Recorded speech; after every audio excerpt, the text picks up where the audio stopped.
Robert, if you would please take the roll off, excuse me, put it up the pledge. Robert, give us a birthday, we might need the pledge.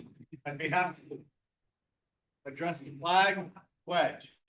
I pledge allegiance to the flag of the United States of America and to the republic for which it stands, one nation, under God, indivisible, with liberty and justice for all.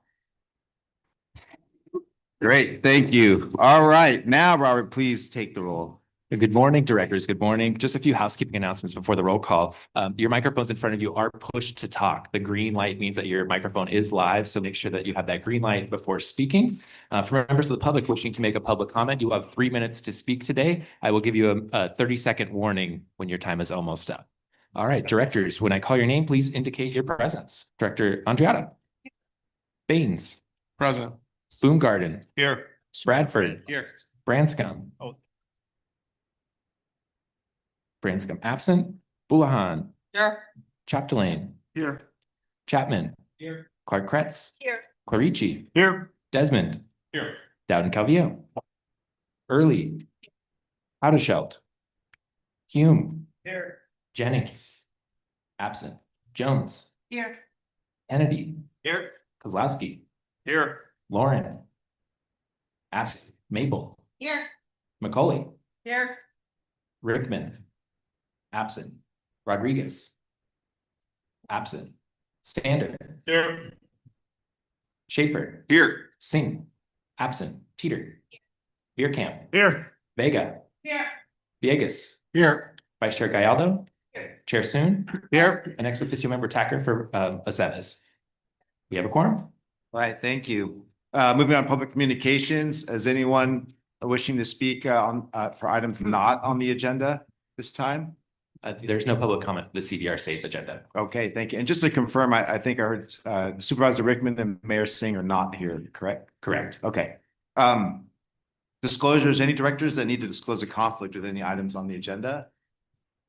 Seeing none, going to move on now to our consent calendar. We've got a consent. Any questions or comments or wishing to remove items from consent? Through the chair. Yeah. Move to approve the consent calendar. Okay, thanks. All right, Director Baines and seconded by Dowden Calvillo. We don't have anybody online, so I think at this time we can go ahead and take a voice vote. All those. And for the record, there's no public comment on the consent calendar. Okay, thank you. All those in favor, say aye. Aye. Aye. Oppose, abstain. Motion carries. Thank you. All right. I think that's all we needed to do. So we're going back and we're going to conclude the meeting for the CVR Safe meeting. And now we're going to adjourn the CVR Safe Board of Directors and convene as the Sacramento Area Council of Governments Board of Directors. Robert, could you go ahead and take the roll again, please? All right, directors, when I call your name, please indicate your presence. And just as a reminder, if your green light is on, your microphone is on. Director Andreatta. Here. We can, oh, my apologies. Can we just- actually yeah. note that the roll, I was going to say, good. it's just, yes, same roll as before. My apologies. And no Mayor Singh and no Supervisor Rick. Sake, Okay. All right, very good. Public communications on this. I do have one speaker card here. And so again, if there's anyone who'd like to speak for items not on the agenda, please let Robert know. But I do have one speaker card, Miss Robin Davis. Morning. So our West Sacramento Tiny Homes on Wheels ordinance just officially went into effect on May 30th. So we are going to have a celebration in West Sacramento for our Tiny Home on Wheels ordinance. So I left some flyers on the table over there, but it will be at Reliable Home Solutions, 921 Driver Street in West Sacramento. Friday, June 27th, 6 to 9. We're going to have examples of tiny homes and park model homes. So we encourage you guys to come and check it out, get some information and have fun. Thank you. Thank you. Okay. Now we're on to disclosures for this agenda. Again, are there any directors that need to disclose a conflict on this agenda? All right, seeing none, we are excited again to be here in Sacramento County in Director Desmond's district. Director Desmond, it is time. We'd love to have you kick off the presentation. Thank you. I'm going to take, so we're going Yeah. to go to our presentation right now? Yeah. Hold on. Well, did I skip? I think this is Chair Soon. This is a welcome from Director Desmond. Then we got a few other items, and then we're going to roll into the workshop at when we've done the other business. Oh. So Director Desmond gets to kick off and welcome. Okay, sorry. A little anticlimactic. Yeah. We already had one board meeting that we We're gonna adjourned. take a. No, and I'll say a few words after the consent calendar, but just so thankful to see everybody here out in District 3, the district I represent. And I'll give the obligatory thank yous and stuff in a few minutes before we kick off our other presentation. But I did want to call out our host actually for today, the Fulton El Camino Park District, and their general manager, Emily Ball, is here. So Emily, Yeah. for making the space available, and you know, the county has a great relationship with Fulton El Camino Park District. They're one of the independent park districts in the county, but they have partnered with us a lot in our homeless services response, in particular with weather respite facilities and resources in this very room. So Emily, thank you for your partnership and your friendship. Thank you, Supervisor, and thank you for being here. Okay, I've obviously seen this agenda differently. We're going to go to the Youth Leadership Academy graduation. I can't believe it's been another year for this cohort to graduate. Rosie Ramos, Ms. Ramos, want to kick us off for that? Thank you. Good morning, everyone. Thank you for having me. There it is. All right. Yes. Thank you, Chair Sun, for that note. Yes, another year of Youth Leadership Academy has happened, and it's just a really great opportunity to kind of look back and wanted to share what we did this year and invite you to join us on graduation. We'll talk a little bit about that later. But yeah, so this is our year 7. For those of you that have not been around for the last few years, the Youth Leadership Academy is our program that really looks to bring in the youth of the region. We work with high school students, 9th through 12th grade from all across the 6 counties, and invite them to join a program that is really geared toward teaching students about the work that we do as an MPO, but also all the partnerships that we have with all our local jurisdictions, our transit partners.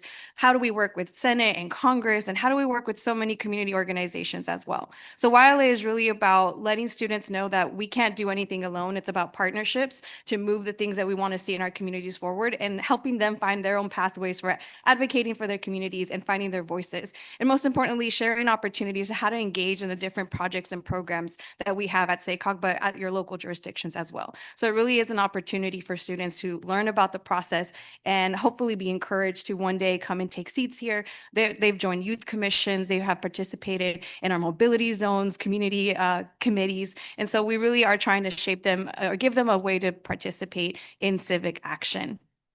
So let's see if I can make this work. Yes. Okay. So I just wanted to give a quick highlight of the students this year's demographics. We definitely have, this is a thing that happens every year, right? Sacramento County has more students, but there's a lot more population here. We have almost all counties represented except Yuba County. We will continue to work on that in the future. But we accepted 40 students, and we've had a lot of really good success this year with retention. One of the things that we added was a little stipend at the end, and folks really seem to be engaged and enjoying the program. So we did, as you can see here, El Dorado has 1 student, Placer County 15, Sacramento County 21, Sutter 1, and Yolo 2. This has ranged. I was looking at numbers from the previous years, and it has ebbed and flowed. But all in all, we've worked with over 250 students the last 7 years, so we're excited to continue that. Back to that next slide. Yes. Was the ever observant council board member Dowden Calvillo?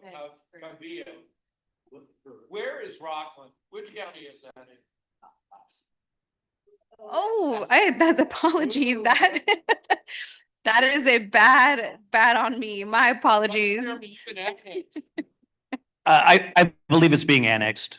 Our plans are exposed. Okay, No, thank you for catching that. -1 for Sacramento, so it's 20 students for Sacramento. If you look at it, Rockland's listed twice. At the top, it says Placer. At the bottom, it says Sacramento. It's listed twice. Yeah.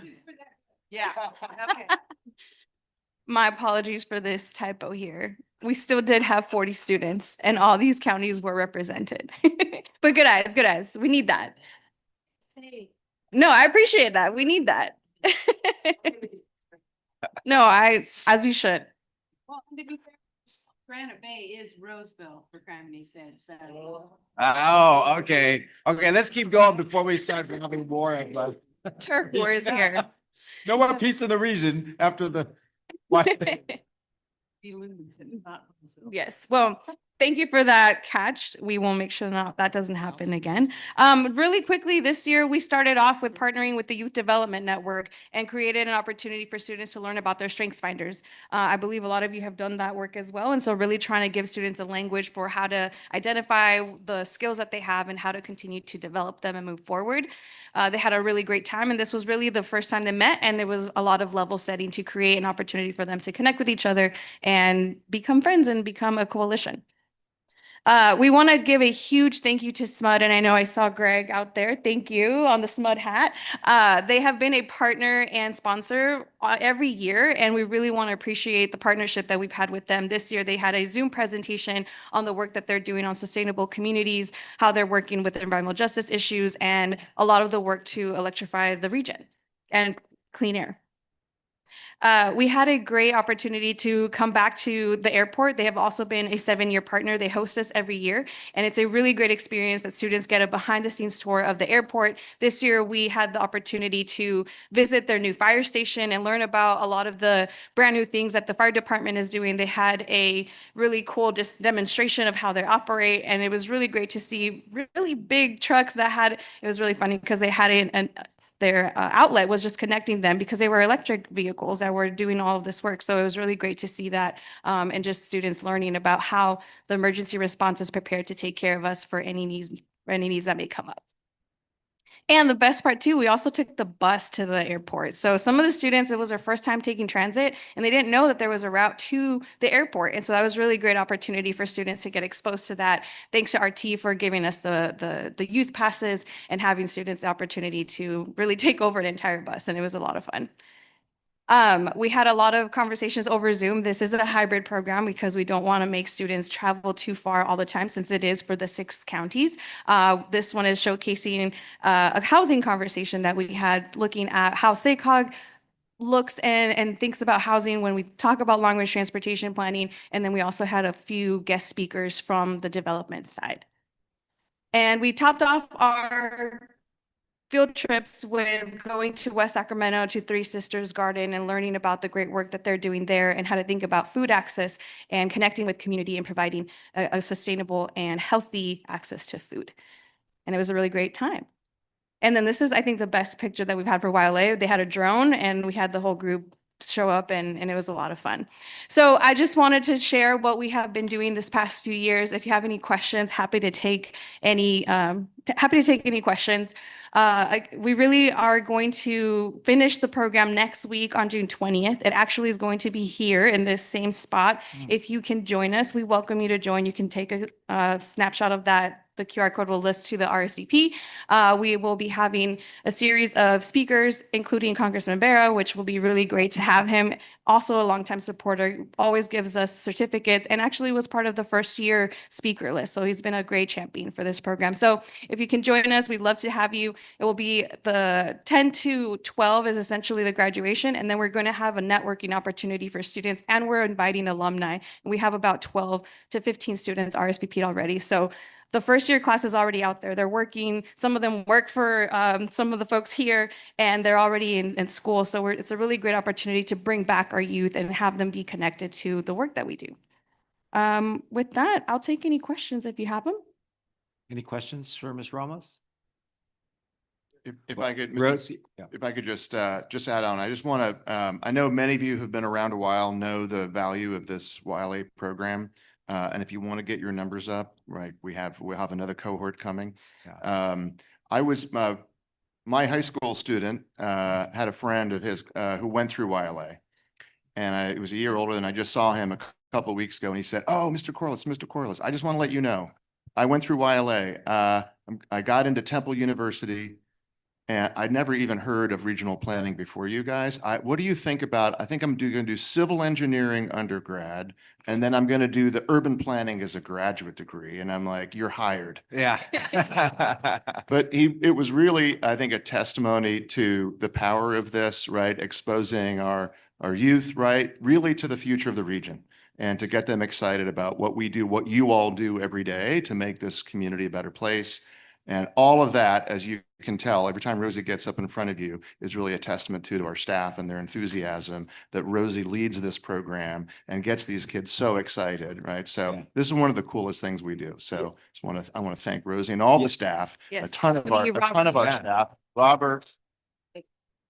Well, thanks, James. I was just gonna say that very thing, Rosie. I mean, a lot of us have youth commissions in our jurisdictions, and so we see the passion that goes into the work that you do and our respective city and county staff do for the youth. And just like James said, that pays dividends, what you hear, what they learn and are exposed to. I'm actually thinking even beyond that I promise you there'll be a day where this boardroom is going to be filled with former YLA graduates and how they met through this program and become, respective leaders in their areas and at this very table. That is going to be really cool. So thank you so much for you and SACOG for this program. So I have one question. Oh, yes. So how can we communicate with you or get more information that we can bring out to our communities? I mean, I already have 5 from Granite Bay, so we're doing very well. Yes. But, to see what that's not Roseville. But more information for us, and maybe we can help you when you come and recruit in my community. Yeah, so we go through the cycle of recruitment and usually in the fall, early winter. This last year we recruited January through February. We'll provide a packet with letters that you can send out to principals or school board members, the district. So we will have a packet, and then also we're very much looking for some guidance. And if there's anything else that we can do to help you do the promotion, that would be really helpful. We do a lot of outreach. This year we reached out to all the school districts, sent it to the principals. In the past, we've done some direct teacher engagement. That doesn't always quite work, but this year we saw a lot of good turnout with emailing consistently to the districts. And so anywhere that that there's an organization or school related thing, we would love to learn about it so that we can give you information on how to reach out, or we can reach out directly. Okay, I imagine our Yeah. Placer County Superintendent of Schools could also help us to Yes. reach out. Yes. And you're critical of pushing this information out because they know who you are. Thank you. Great. Thanks again. Anything else for Ms. Ramos? All Thank right, you. thank you. Okay, our next time we have is our consent calendar. Again, are there any members who need to disclose a conflict? I think we kind of talked about it earlier. Any questions or any board members wish to remove any items for consent? Move consent. Second, by Oh. Baines. Okay, before we do, I just want to make sure there's no public comment on. There's no public comment. Okay, we got a second nomination by Director Haldershot, seconded by Director Baines. All those in favor say aye. Aye. Oppose, abstain? Okay, motion carries. Thank you. All right, now we're going to supervisor. I'm gonna do a drum roll for you because I messed you up the first time. Well, thank you. Thank you for coming here to my little slice of Sacramento County. It's just a sliver of the county. And this has been a great opportunity to highlight some of the things that we're doing in the county, some of the challenges we have, some of the opportunities we have. For those of you who could not make the bus tour, I'm really sorry you missed it. And I appreciate those of you who did. It was great to have you to learn a little more about what we're doing. I want to thank a few people before I turn it over to our couple presentations. First and foremost, my colleagues and friends on the Board of Supervisors, Supervisor Kennedy, Supervisor Hume. Again, today we're highlighting just kind of a slice of Sacramento County, but what we saw here and what we're seeing here is not unique to unincorporated Sacramento County. I want to thank again Mia and AJ from SACOG for all the work you did putting this together, and the entire SACOG staff and the Sacramento County staff. During the tour, we talked a lot about, what's Sacramento County's challenges with our transportation networks and these urbanized, unincorporated roadways, and some of the things we're doing with the assistance of SACOG and the help of SACOG. We talked about some of our economic development challenges and initiatives, and Troy Givens talked about that from the county. We talked about some of our homelessness challenges we're facing in the county and what we're doing to address that. The two things we haven't necessarily talked about how we're really addressing the challenges are both infill housing and the challenges we face there, which you're going to hear about in a moment to hear all the great things the county's doing to try to change that dynamic, and then talk a little bit more about some of the challenges we face with having a large refugee population, which is very enriching to the community, but of course poses a lot of unique challenges. And we're going to hear from a very good friend of mine who I'll be introducing after you hear from the county staff. So with that, I'm going to turn it over to Dave DeFonte. He's our Deputy County Executive over all community development, basically over all municipal services. And he's going to kick off the presentation about our development review process changes that we're making to try to attract more housing development, commercial development in these urban unincorporated areas. Dave? Good morning, everybody. How are you doing? Good morning. So Dave DeFonte, Deputy County Executive. I'm one of 4 deputies at the county, so I oversee 8 departments and about 2,000 people. So big jurisdiction, big organization. I've worked with SACOG for 20 plus years, with Casey and others for a very long time, but I think this is the very first time I've presented to your board, so very happy to be here. So as the supervisor mentioned, today you're going to hear a presentation from a couple of the folks behind me. We have Troy Givens here, our Director of Community Development, Matt Darrow with Transportation, and then Todd Smith, our Planning Director. So I'm actually going to pop back up here during Todd's slide and talk a little bit about our development review process. So with that, very happy to be here. Very happy to see some folks that I used to work for in Placer and El Dorado. I still have a chainsaw that I acquired a long time ago that I still use from folks in the room. So with that, I'm going to turn it over to Todd and be back shortly here. Well, good morning, everyone. Todd Smith, Sacramento County Planning Director, as you heard from Dave. I just wanted to thank you all for giving us the opportunity to talk about what we're doing in Sacramento County. We have been hard at work, not just in the last year or so, but really for the last 15 years and perhaps beyond that, trying to set the stage for successful infill growth and infill development. And that really started with our general plan effort, which was adopted in 2011. That process identified 14 different commercial corridors in the unincorporated county. I'll get into that in a later slide. Really what we're trying to accomplish is opportunities for growth in the unincorporated county. We all, as jurisdictions in the SACOG region, get our RHNA allocation. That's one of the touch points between the jurisdictions and SACOG. We have to figure out where to plan for housing and the associated transportation needs effectively. We also have to deal with environmental justice issues, SB 1000, right? So the county has an EJ element. We at Sacramento County have also been actively supporting SACOG's Green Means Go pilot program. I'll talk about that. Some of the transportation components you probably heard about on the bus tour, but real quickly, the county adopted an active transportation plan a few years ago. This is a component of our general plan. It supersedes what was 2 separate plans for pedestrians and bicyclists, all combined into a single plan. We also have, like many others, the Safe Routes to School program, really connecting missing sidewalks, filling in those gaps to get kids to school in a safe and efficient manner. There's also a lot of other programs. Transit is a big component. Even though we have Sacramento Regional Transit, the county also has transit programs for outlying jurisdictions. A couple of years ago, the county took a very deliberate step in the short-range transit and zero-emission bus plan, trying to tackle those emissions associated with transportation and setting a goal for zero emissions associated with that. We also, as you probably heard about already, the homeless initiatives throughout the county.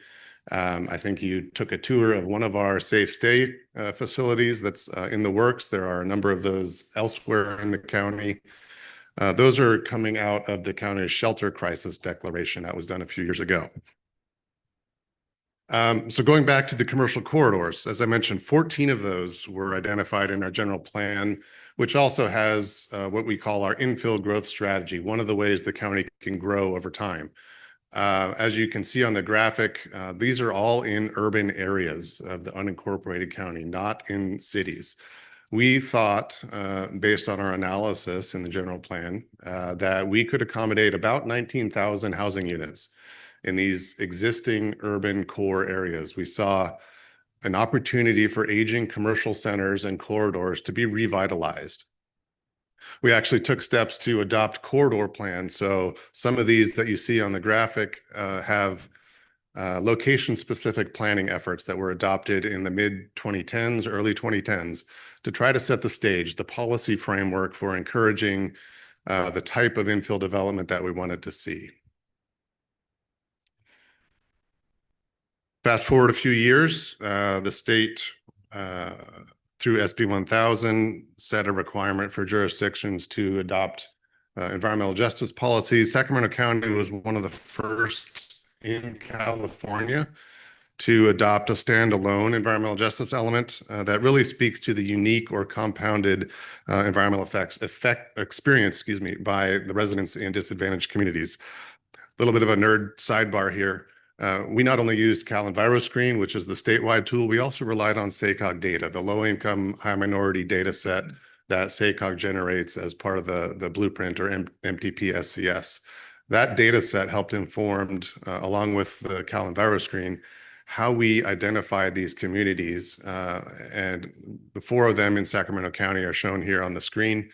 This meeting is taking place in one of those, the West Arden Arcade Environmental Justice Community. You also drove, if you went on the bus tour, up into the North Highlands Foothill Farms Environmental Justice Community. One of the policies, and there are many, in the EJ element is prioritizing investments in those EJ communities. And I'll speak to that implementation of that in a later slide. So Green Means Go, I mentioned earlier, SACOG did that pilot program, advocated very strongly at the state level for a budget carve out. Sacramento County was one of the member jurisdictions who actively supported that effort. We identified 5 green zones, and they're on the slide there.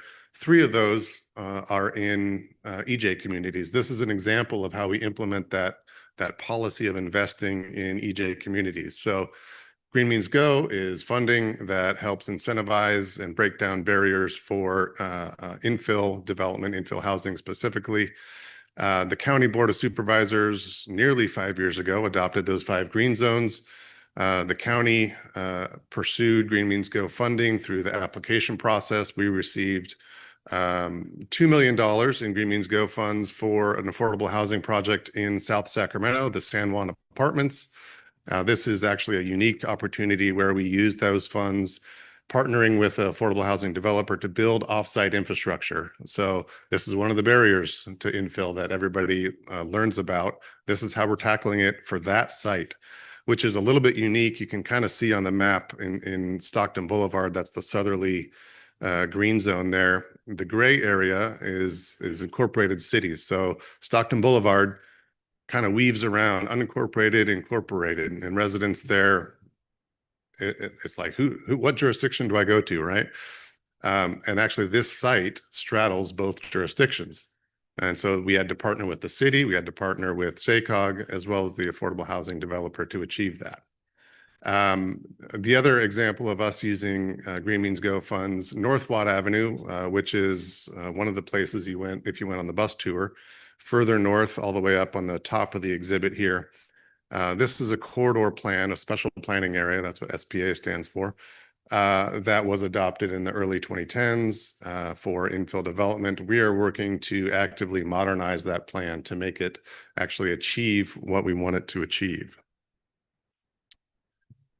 Going back to housing element and RHNA, Regional Housing Needs Assessment and Allocation, we have successfully completed the first phase of our countywide rezone program, 74 rezone sites throughout the unincorporated county, all in urban areas, infill areas that are suitable from an infrastructure capacity perspective, from a zoning perspective, from a compatibility perspective. All of these sites are now cleared for construction. We're actively working on a number of them with developers to actually build housing on them. We also received from HCD the pro housing designation, one of the first counties in the state. I think I'm ashamed to say it, but Placer County was first. I will note, though, that Sacramento County's score was higher. I'm not. Okay, keeping the peace in the region. I'm not competitive at all. So we received the pro housing designation, and like a lot of others in the state, we have applied 3 different times for those funds, have been unsuccessful each time. Unfortunately, I think that's a shared experience, not unique to Sacramento County. Switching gears, so I've talked about land use and some of the regulatory pieces, but now on the transportation front, right? So we've got North Watt. I've talked a lot about that, which is one of the major areas where we see opportunities for reinvestment in housing. Our partners at SAC-DOT just recently completed the reimagined North Watt corridor plan. So you took a tour up there, you've got 6 lanes of roadway built long, long ago, reimagining what that looks like to serve the community of today. Looking at multimodal options, looking at how to make it a complete street. DOT staff and others are partnering with SACOG on the Reconnecting Neighborhoods grant effort. I should also mention Watt Avenue is kind of unique. It's one of the major thoroughfares in Sacramento County, goes all the way up to the North County line, all the way south, connecting to the city of Elk Grove, right? It's a huge roadway, lots of travelers, not just in Sacramento County. County is actively working on South Watt Avenue, major roadway project, $60 million deal. It is a huge investment. A couple of other things I want to mention, Arden Way complete streets underway, North Watt Avenue pedestrian improvements up in the North Watt area, Watt Avenue complete streets from I-80 to Roosevelt Road, Florin Road and South Sac, bicycle and pedestrian improvements. All of these are examples of how the county is investing in its environmental justice communities. Those 4 projects are all in environmental justice communities. A couple of other things I want to mention that aren't on the slide. Our DOT folks in their active modes group are really trying hard to get pedestrians, bicyclists activated. And so those complete streets projects that I mentioned are part of that. They're also working on trail extensions in certain areas of the county, actively pursuing planning on a road diet, trying to shrink a road, make more space for active modes of transportation. And they're using technology too. So there's an effort underway called the Pedestrian Wayfinding mobile app. Everybody's got their smartphone. How do we get from A to B, not using a car? So I want to set the stage now for some of those challenges that Dave mentioned. Some of those development process, regulatory hurdles that we're trying to tackle. We're also really digging deep, no pun intended, on the infrastructure challenges of some of our aging communities. We know that there are, for example, on North Watt Avenue, we have the adjacent former McClellan Air Force Base. All the planning for that was done decades ago. In order to achieve the housing and redevelopment goals, we need to invest in the aging infrastructure, the sewer, the water supply, the drainage. Part of the challenge there is that Sacramento County is not a full service jurisdiction, right? So we have 26 independent water purveyors. We have all the park districts that are independent, like Fulton El Camino, but there are many others, I think 12. The county does not control those entities. So we have to have a partnership with those entities. We have to work together to solve these things, to achieve the policy goals that are established by our board, and that really implement the overarching goals that SACOG develops its MTP SCS. One of the ways that we're doing that, and I'm excited to announce this today, we have, through our board's commitment to this infill effort, recently reestablished the infill coordinator position. The board late last year adopted a new kind of a reinvented infill program. We recently filled that position with Jessie Shen. She's one of our in-house staff who has really taken a close look, and it will be taking closer looks at a lot of these corridors and figuring out where can we prioritize, how can we leverage all these different funding sources, not just SACOG, not just Caltrans, but other funding sources to really dig into and solve some of these challenges. So she'll be actively engaged in this conversation moving forward. The other pieces that we're trying to tackle are at least on this slide, are DOT related. So Matt, I apologize for just taking all of your stuff. Thank you. Some big numbers, right? So over 5,400 lane miles in unincorporated county, not just urban, it's also rural. That's a lot of roadway to maintain. $1.4 billion in deferred maintenance. So obviously there's a funding need. There is, you drove on some of those roads today. We drive them every day. You probably saw on the bus tour, the homeless population and how we're trying to tackle that through some of our safe stay communities, as well as the behavioral health funding sources. We also, Sacramento County is not just an urban county. We have an extensive rural area. And so trying to tackle the rural roadways, the farm to fork network, which is connected to the rural urban connection strategy, or RUCS, that SACOG has. Also talking about evacuation, emergency routes. So a couple of years ago, everybody knows we had the big storm over December, January, South County, huge flood, right? So we're trying to figure out how do we help those rural communities from a transportation perspective, get them out of those emergency zones to safety. One of the ways we're doing that is with DOT. They have funding from a Caltrans Sustainable Communities grant. Climate adaptation is the program there. A resiliency plan for an urban area out in a rural area, which doesn't make sense, even though I just said it. Rancho Murrieta is an established community approved in the 70s, surrounded by rural land, ag land, but residential and commercial out there. It's a challenge, right? From an infrastructure perspective, from an evacuation perspective, there's one way in, one way out. So how do we solve for issues like that? And Dave, if I might, where did Dave go? There he is. I think this is where you were going to speak a bit more. And you can give it back to me after that. I will. All right, so I'd mentioned before I oversee a number of departments. That's sort of my main role at the county. My major side hustle at the county is working on how do we improve our development processes to better attract investment to the county and make it easier to do business with us. You heard a lot of the good things from Todd about what we're doing on the planning side, on the DOT side. We do build some stuff as a county, right? Infrastructure, namely. We don't typically build housing, right? We don't build commercial. We have to partner with folks that do that type of business.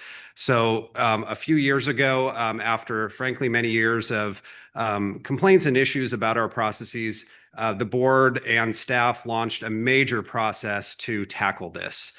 And what you see, I think, at your table somewhere is a copy of a resolution the board adopted about 2.5 years ago. And that resolution has sort of become our North Star as we both change our processes, but probably more importantly, our culture at the county.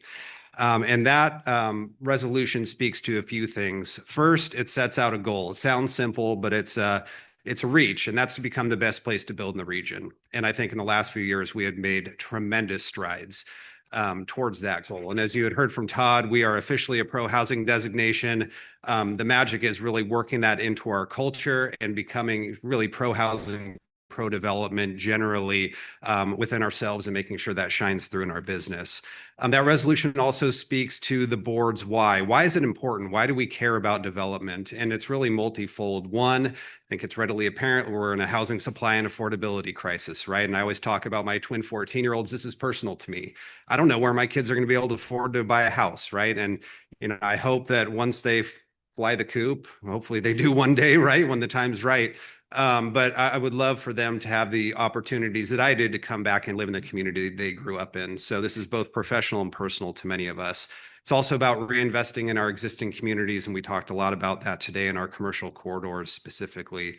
It's also about creating new complete communities, and that's been a large thrust of our work over the last few years as well. And doing all of that in a way that engages our community, protects our environment, and addresses climate change. And I think county geographically and otherwise is very well positioned to do just that. The resolution also speaks to the how. So how do we do this? It defines in great detail what beneficial process improvements look like, predictable and transparent, reduce complexity, et cetera.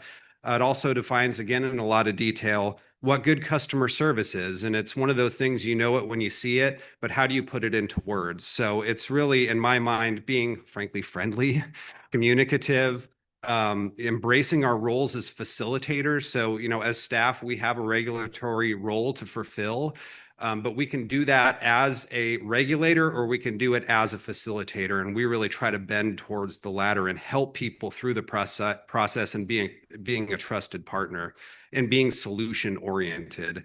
It also provides staff with support for doing things more creatively and also supporting us with resources with staff training, et cetera. So again, that's sort of our North Star. And it's really been helpful to have the board sort of on record pointing us in that direction by way of this resolution. And my favorite part that I always point to is something we push with staff a lot. And I'm just going to read this. The board supports empowering staff to make decisions appropriate for their position, be innovative and creative to help solve problems, take appropriate risks to facilitate desirable development, and acknowledges that in doing so, reasonable mistakes may be made, and the board will support staff when this happens and expects supervisors and managers to do the same. That to me is huge, right? As government bureaucrats, I guess I'm one of those, right? It's not always natural to many of us to go out on a limb, to take risks, to do things creative. That is so important. And to have the board backing us by way of an adopted resolution with that language has been tremendously helpful. And we've taken a lot of risks in the last few years, and we've really seen a lot of that pay off as well. So again, I'm not going to bore you with 100+ process improvements we have in the works, because again, really at its foundation, it's about culture.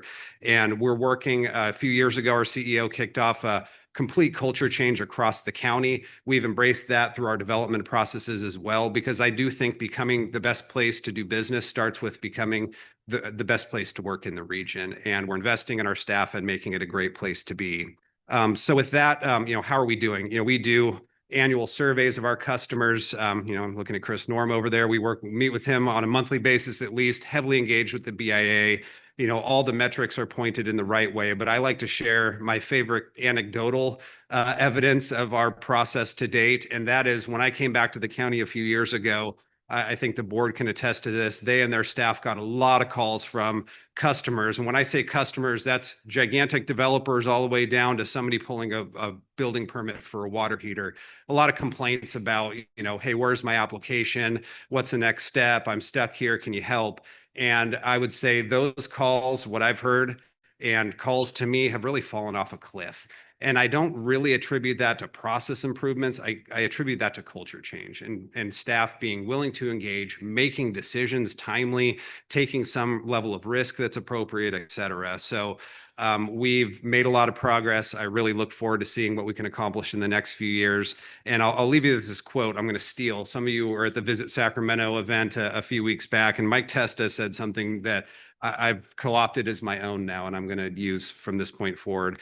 And it's a quote, not his, but from somebody else. You can step back to safety or forward to growth. And we are stepping forward to growth. Inherent in that is being innovative, taking risks. We're going to stumble sometimes, but I'm super proud of my staff for what they've done to date. again, being innovative, and just couldn't be more proud of what they do every day. So with that, I'm going to turn it back to Todd, who is an absolutely fantastic planning director and really embodies everything that I just talked about.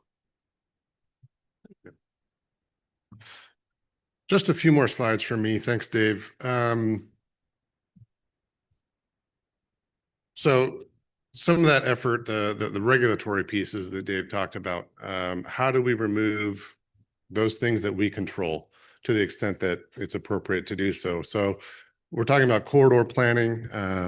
Stockton Boulevard is one of those corridors that I mentioned earlier. As part of this, there's kind of this irregular jurisdictional boundaries. It's in the South Sacramento environmental justice community. We have been in the planning and transportation spaces engaged with the city of Sacramento, with SAC-RT, in a collaborative effort to help more or less make that corridor the same regardless of where you are. So and what that means for me is whether you're in the city or in the county, the land use kind of regulatory structure should be more or less the same. The transportation corridor should more or less look the same from a streetscape, from a services, from a transit, from a bicyclist or pedestrian perspective should be the same. It's one corridor. And so that's what we're trying to achieve on Stockton Boulevard. Our part of that is our special planning area ordinance, updating that through some funding through REAP, using, and this is a different pro housing. The county just recently was awarded federal through HUD pro housing funds, and fortunately they're safe for now. I'm sure no one else has experienced different funding at the federal level changing. We're safe there for now. We're using those funds to tackle some of those infrastructure constraints, figuring out what needs to be built and when and where. We're also evaluating BRT, bus rapid transit. This corridor is Route 51. So it's one of the most heavily traveled transit routes in RT's network. There's also a complete streets effort, phase 2, Florin Road, south to Mac and LC Avenue. Looking at how to make that multimodal, not just for vehicles only. So now I'm switching gears up to the north part of the county, back up into North Watt Avenue. We're talking about not just the corridor plan update. You know, we're doing that through Green Means Go funds. I mentioned that earlier. We're also engaging with the community with the help of a community-based organization, Mutual Assistance Network. We're using SACOG's Engage, Empower, and Implement EEI program.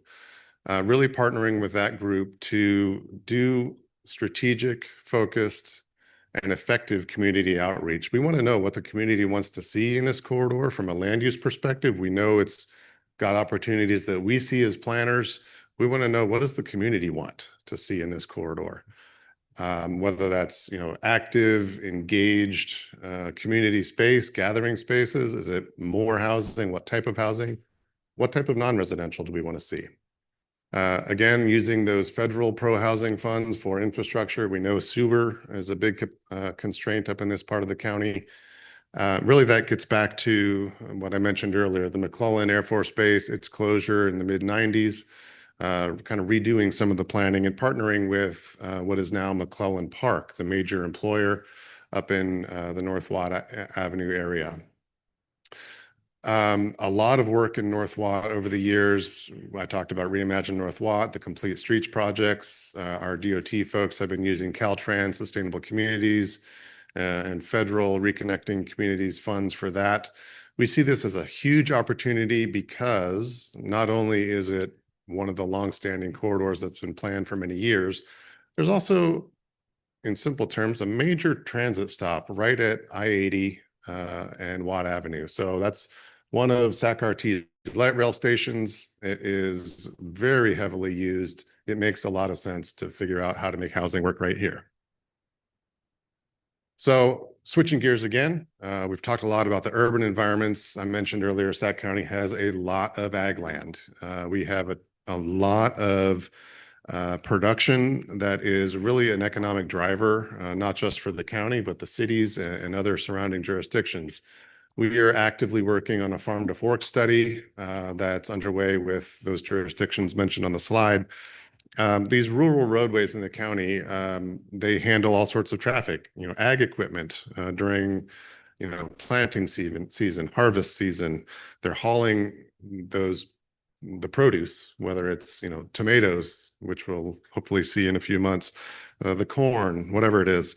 They also handle the rural residential traffic. And, when there's 1-lane road, 2-lane road, and those big pieces of equipment are there, that's a challenge. So how do we tackle that? How do we prioritize some of those roadways for certain types of traffic? How do we figure out funding sources to maybe improve some of those roadways, make sure those bridges in the rural areas are safe? I know of a major priority project that DOT has been focused on getting repaired in the rural part of the county. Anyway, some of that effort is underway with this farm to fork study. Anticipate its completion in August, just a couple of months. All right, Supervisor Desmond, I'm going to turn it back to you to introduce Retta, but I want to mention one thing on this slide as you're coming up. The third bullet here, the technical assistance and changing transportation behavior, is really partnering with the American Council on Energy Efficient Economy, or ACE. Really what that's about is changing transportation behavior from single occupancy trips to something else, whether it's transit, whether it's active transportation. And that primarily is focused in the Vineyard community, which is one of our environmental justice communities, through one of the county's service areas, CSA 10. So where'd you go? Oh, you're up. Okay, thank you, Todd. How about a round of applause for our planning director, Todd Smith? And thank you, county team, for really putting your shoulder to the wheel to do so much more in tackling all of these challenges. And thank you, Chris Norum, for being here. I think Todd may have already called you out.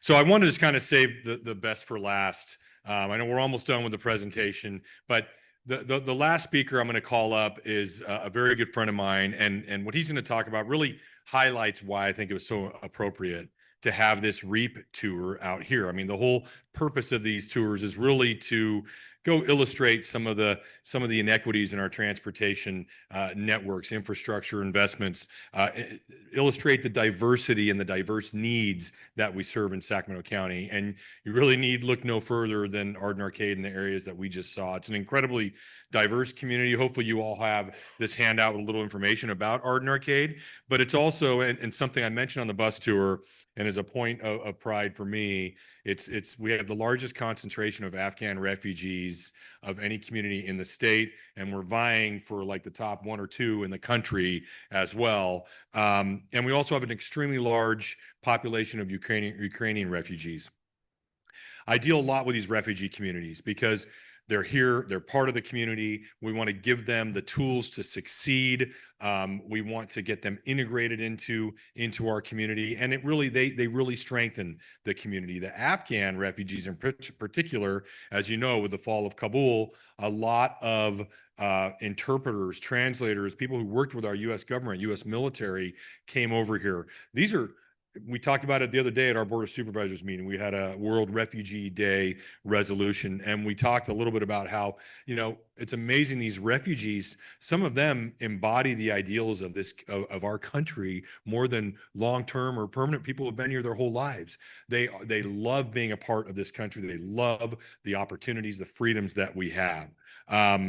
We just had a Unity Fair, we called it, few weeks ago, last month, Emily, here in Howe Park. We had about 1,500 people, a lot of members of the Afghan community, refugee community, and a lot of permanent residents or long-term residents in the community came together to kind of highlight Afghan culture, and break down some of the barriers between the communities, because that's ultimately the challenge when you have a very large refugee community. One organization run by a very good friend of mine is called REDA, Refugee Enrichment and Development Assistance. And Usama, why don't you come on up here? So Usama Khalil, who runs this organization, they do more for ESL and tutoring and getting Afghan refugees connected with social services and supports that they need more than any organization that I work with. And there are a lot of wonderful organizations that are out there, but Usama and Retta do the yeoman's work. You get your hands dirty and you just come to the aid quickly of people who need it. And it's been just a delight for me to work with you. You know, as Usama, he's a very good friend of mine, so I don't think he doesn't mind if I say this. He's very passionate about Retta and the program. And usually when we plan a 30-minute meeting, it ends up being 3 hours because there's so much to talk about. And when he sent over his slides, I said, Usama, you have to keep it to 10 minutes. And he sent over like 36 slides. So I got calls from James Corliss and a bunch of people at the county, like, oh my God, what are we going to do? And I said, I promise you, Usama will only go 10 minutes. And I know you will. And I told him I'm gonna give him the hook if he goes beyond it. But you know, I just appreciate us having this here. And I'll say some final words, I think, after Usama speaks. But to me, his presentation, the efforts of serving this diverse community, in particular the refugee communities, is why we do these REAP tours. And for me, this REI work, this working on inequities and trying to solve them and help people who need additional assistance and additional resources with our transportation network, it's not theoretical. I mean, this is why we're doing it, because of the population that Usama serves and that he's going to be talking about. So, sir, 10 minutes starts as soon as you hit the first slide. Well, this is really a mission impossible for me. However, I'm very delighted to be here, and I'm going to start right now the count. Well, actually, I start when the presentation is on the screen. So, there you go. Okay. I'm very delighted to be here. What I'm trying to do today with you is that to actually share with you information that you might not be aware of. The first piece of information that was most critical to know is the challenges that these refugees are facing when they are coming here for settlements. And the second is equally important, the model that we developed to help them during the resettlement, and specifically to help their high schoolers and middle schoolers to stay in education. And I will share with you how we actually ended up to have a proven record of this model, how it works, and was very successful. As Supervisor Desmond mentioned, that Sacramento became one of the largest hubs in the nation for Afghan refugees. We have over 5,000 families resettled. And in general, with refugee population, we can count over 10,000 families from all over the world, from Ukraine, from Syria, from Iraq, from Afghanistan. Our role at REDA is actually I established the organization in 2017 with willing to open our doors and open the arms and the hearts of the community to welcome those refugees and assisting them. This slide is very important. You're going to be having handouts so that you can actually see the details of it. But the most important here is that when they come first day, they have a set of challenges that they come with it. They have language barriers, they have insufficient income, and they have lack of ability to have decent housing. And they have actually some of the household, the head of the household are disabled, and they have a lack of transportation, and they have actually lack of knowledge of the system of living in the United States. Those for them the day one, but once they stay here for 2-3 years, they start to develop new challenges that they never imagined that they would end up to be. Because of the ongoing challenges that they face on a daily basis, husband-wife conflict starts. And then when kids go to school, teenager conflict start. And that, unfortunately, at a certain point, lead to some domestic violence. And this actually end up to have increase in the single mom households because divorce rate getting high. And also they have they have an anxiety of actually because of the insecurity of the financial support that they have. They have, unfortunately, academic failure pandemic with their high schoolers. And also they actually end up to have a risk of homelessness when they cannot afford to pay the rent. And we receive a lot of cases that they have receiving eviction notice. When they come here, they need financial support from first day, and they need transportation assistance, they need translation, they need household items, they need food assistance, they need case management assistance, and they need education about the system of living here. But after just 3 months, they started to have other urgent needs. They need to have their own car. They need to have English assistance to help them learn the language. They need academic support for their children. They need training on enhancing their work skills, and they need job placement, and they need healthcare support because they are struggling dealing with the health insurance, and they need emotional and mental support. Our mission is to empower them to achieve self-sufficiency. And our goal is actually to help them to achieve that with dignified manner. This is just summarizing our mission. After the 90 days, which is the initial mandatory period that the resettlement agency are helping them when they arrive, they actually get left alone after the 90 days. So we came in to help them to achieve self-sufficiency, but it's a long journey and requires parallel assistance in varieties of facets of help, and that's what we are offering at the organization. We started in 2017 and with just volunteers, and today we have 25 full-time and part-time and contractors, and we have about 11 active grants totaling about 3.5 million, and we have 10 different programs that we developed to help the families. And the pictures in the bottom are actually our participation in the Welcome Center event that took place here in Sacramento in 22 and 23, and the last one was last month in 25. This is our org chart.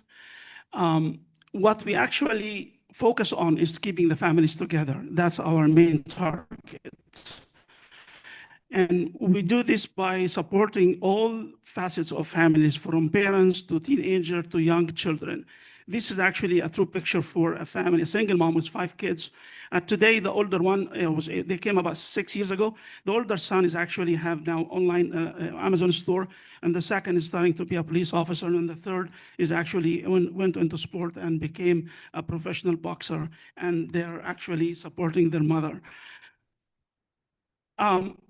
We have 2 categories of programs, social service and mental health.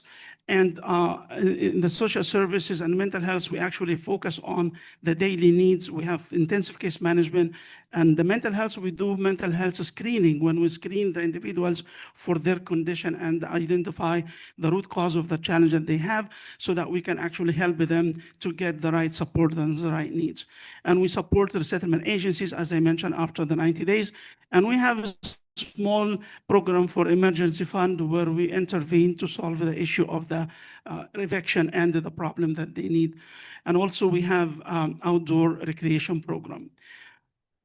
We do one-on-one intensive support for the families. And we actually, our organization in the county today became a central hub for assessing the needs for the families. We received the referral from resettlement agencies and other school district and county and local community members. And we do comprehensive assessment for the entire family need. And then we refer them to the outside other organization that they can provide the specific needs that they need. Over the years, we actually, so far, we provided directly service over 70,000 case management assistants. And today we have in our database over 4,500 families that we keep supporting. This slide is really important. This was statistics for the first year we did the mental health screening for those population. In this slide, we screened 250 total, and 63 of them tested positive, meaning that they need to be going to phase 2 to be evaluated by licensed clinician. And because of the stigma of mental health, not all of them, actually majority refused.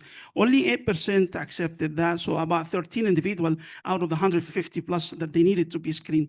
From those 13, only 11 actually showed severe depression, PTSD, and 2 had suicidal thoughts. Had we screened the entire 150 and we got the same outcome, it means that over 50% of the population of screening, they are actually having mental health serious issues. The second programs or category program that we provide are the education center. And this is very important program. I'm gonna go in more details in it. This is our English language class. And we started this program 2 years ago, and where we actually had only 31 students. And today, we have over 133 or 833 that they benefited from it. But today, because of lack of a space that we have waiting list. And this time when I made the presentation was 170, which was a month ago. Today, I learned that we have over 200 waiting listed to get into that program. For the kids, we did develop this model. This model is actually very critical, and it's provided comprehensive approach to address the high schooler challenge. They actually, when they go to the school, they place them by age, and actually they have lack of language, lack of knowledge, incompetency, and they come with the trauma from back home. And that's actually enabled them to be target to be bullied and discriminated. And that led them to isolation. And what we do is actually we provide 7 elements together in parallel to help the kids through language support and tutoring. We engage with partnering with UC Davis and Sac State to provide students to provide the technical tutoring support. And we provide mentoring and we provide monthly trips and ocean retreats, and we provide workshops to educate them. And we also provide STEM programs that stimulate their brain to actually dream about future career for them. And we also provide entertainment and fun. 5 of those elements we provide on a daily basis after school, and 2 we do on seasonal basis. The result, some of the same students that they had D and F, they ended up to get GPA 4.0. And San Juan School District, they actually recognized us as most valuable partner. When we started first year, we got it, and then last year we got it, and this year, just last month, we got the same award again from the district. The model is actually based on 2 elements, the education and the youth center support. The education target, the education element, tutoring, workshops and STEM programs and language, and the youth center targeting the cognitive and the mental support that they have. The tutoring center and the youth center, again, we have waiting list because we are running out of space. And these are just some pictures reflecting the programs that we have with our workshops and outdoor. And these are some of the partners that we have. And actually, this is the last slide.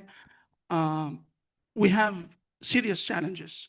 This successful program that we just developed over the last 3 years is subject to stop this year because this year we ended the fund for it.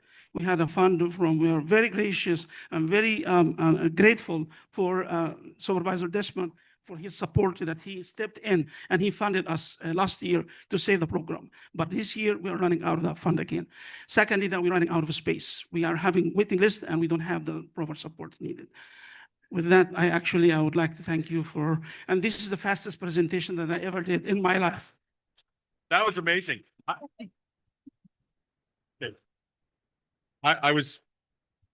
Is this still on? Okay. I was prepared to give you some more time. Usama, please come here. And I asked Usama to come early and stay late because I said, hey, you're going to have an opportunity to talk to leaders from throughout the region, all of whom may have Afghan refugees in your community. So I hope you have a chance to talk to Usama. Retta's offices are actually very close to here off Arden Way as well. And I tell you, if you ever want to get inspired by a nonprofit organization, talk to Usama, go visit him and his team over there. You'll walk away. It'll be hard to keep, the tears from your eyes because they're just amazing. The passion, the love, the kindness, the generosity. And speaking of generosity, Usama is a scientist, an engineer, an academic. He has a full-time job in the Bay Area. He is a volunteer CEO, has built this program all with his spare time. And he is an amazing, amazing man. So please, a round of applause for you, what you do. And I made some copies of the entire presentation. We have a few left here. I only made about 20, so there's a few packets of them there. And I don't know if we can probably get digital copies if people want those, but you're going to stick around as well. So just wanted to finish it by thanking you. And that's all from me, Mr. Chair. Thank you very much. Thank you both. All right, another round of applause, please.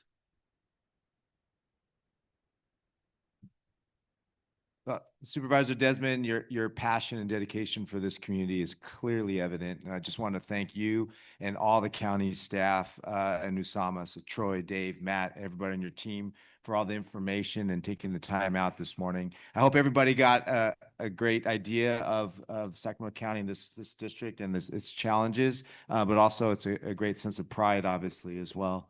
Any comments from directors?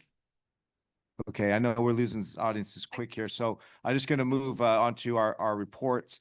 I want to give a quick update about a great conference that a few of us attended in Seattle. It was the annual National Association of Regional Councils.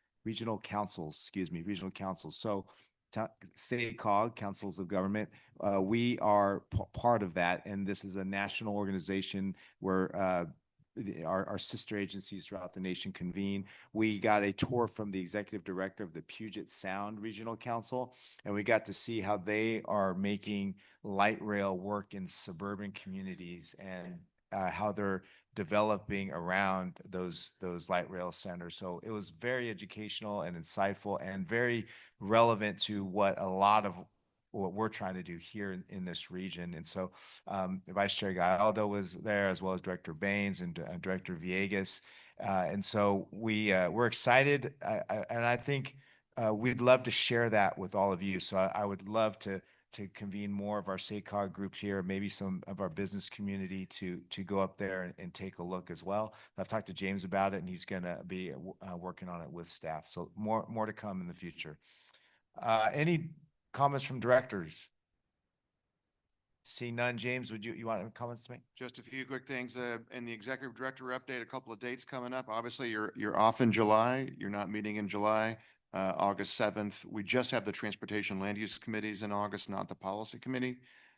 Wednesday, October 1st, we have a summit with Valley Vision. So you're going to be hearing more and more. You already have about the blueprint and your adoption of the blueprint plan, but we are already thinking about what does it mean to implement the blueprint. And that's a great opportunity. Wednesday, October 1st, we'll send more information. It'll be a public summit with Valley Vision. And then please, it should be on your calendars. Friday, October 3rd, Mr. Chair, you are hosting the SACOG Board Retreat in Elk Grove. Should be on your calendars, but please, everybody, make sure you're setting aside that day of October 3rd. It was very compatible with your schedule. So do keep that because we've got a lot of great stuff in store for you.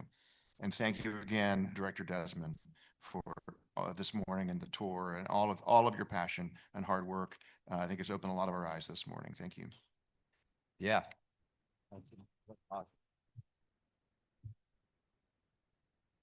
Okay, if there's no other questions or comments, the next item is just receive and file. And have a great day. Chair, Yeah. I do have one yeah. thing very quickly. I just wanted to update the board that at the last Policy and Innovation Committee, the board gave direction to do James's evaluation in August, following the same procedures we've done in the past. So I'm not going to get into the procedures here, but it's just to say, be on the lookout for an email from me. I'm going to be asking you for some stuff over between now and August to try to put all of that together so we can do it at that meeting. Okay, thank you very much. All right. Have a great day, everybody. See you later. Meeting adjourned.